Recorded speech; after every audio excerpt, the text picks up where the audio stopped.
Hi, my name's Alex Carlucci with Gustin Cho Associates. I want to talk to you about if you've got judgments and IRS liens on your credit report, or not on your credit report, but in your background. So many mortgage brokers don't have judgments on their credit reports, and we don't have liens. And those are things that are going to pop up in a background check from an underwriter. It's called Data Verify or Fraud Guard, all these different names for looking up things like that in your background.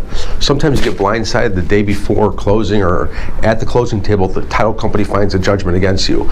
These things will show their head. You're not going to get around them. So if you have a judgment or an IRS lien, here's the way you handle it.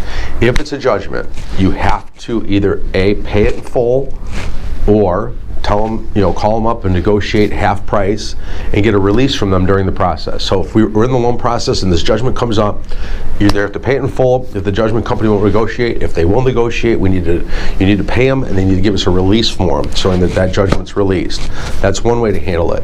If you have long-term planning, you don't want to pay your judgment off in full right now or negotiate half a payment, but you're willing to go on a payment plan, you can do a 3-month payment plan, not a 3-month payment plan, but you can create a payment plan with the judgment company, make 3 monthly payments. You can't make all 3 in 1 month. You have to wait 3 months, and we'll use that debt against you, and we'll be allowed to close that loan with a judgment on your credit, but you have a payment plan and you've made 3 months payments.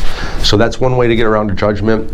If you have long-term planning, if it's short-term planning, you got to pay it in full, or paid to release it and negotiate a lesser price. Now when it comes to IRS liens, that's a whole other story. If it's an IRS tax payment that you filed your taxes last year and you're on a payment plan, you have to make 3 payments FHA, make 1 payment for conventional. So if that's not an IRS lien, that's just taxes owed for the prior year. Those we can do with 1 payment conventional, 3 payments FHA. But if you have gone to a lien status, so the IRS has been chasing you for 5 years, and they can't get their money, they'll put you in a lien status. So anything you own that's worth anything, they can put a lien on it.